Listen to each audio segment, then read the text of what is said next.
Welcome to Africa Unfiltered, the Pan-African podcast that connects the dots between our past and today's global threats.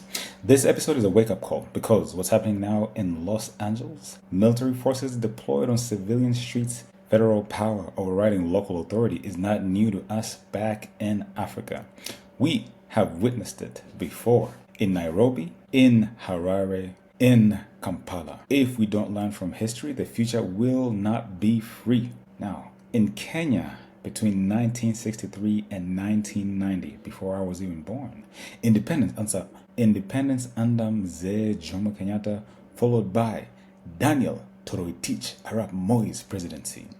By 1982, Kenya became a de jure one-party state. Between 1980 to 1990, the Human Rights Commission reports over 2,000 political detainees, widespread torture in Nyayo House, disappearances, and widespread media suppression. This was achieved using emergency decrees, number one. Number two, military-style policing. Number three, erosion of judiciary and constitutional texts.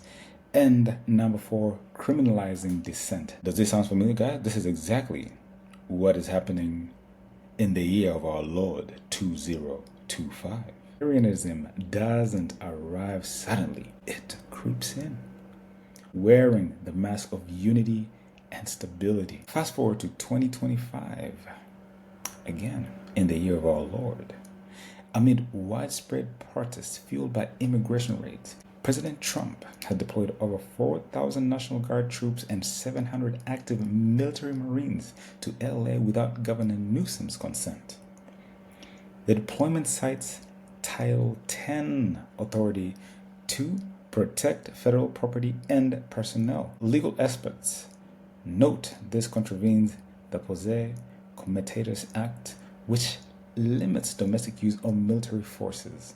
California has filed a lawsuit and promised resisting with legal force. Even veterans are speaking out. One said, "This military action represents a dangerous escalation and misuse of military power. Would not be used in predominantly white or conservative areas." End quote. Now, this is textbook authoritarianism. In Kenya in 1982, military units quashed protests, civilians were killed. In Zimbabwe, 2008, Mugabe's troops suppressed election, dissident. In Uganda, in 2016, Museveni's forces controlled protests under law and order. The playbook follows, and listen carefully. Tell me if this sounds familiar. Label dissent as lawlessness. Deploy troops under the guise of public safety, override political authority, normalize military presence, silence opposition. When the military controls the streets, voting no longer matters. It's about who controls the guns. Freedom House reports global freedom declined for the 19th consecutive year in 2024. With 60 countries seeing deterioration in political rights and civil liberties.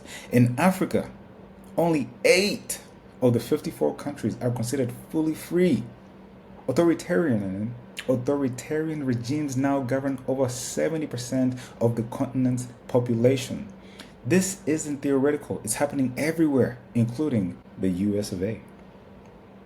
Military in civilian spaces, executive outreach, courts bypassed, journalists targeted, protesters criminalized. If we let it slide once, it will slide forever. We've lived in fear, whispered in our homes, watched our neighbors vanished, all under the guise of security. Authoritarianism doesn't burst in, it creeps in, it tests, it divides.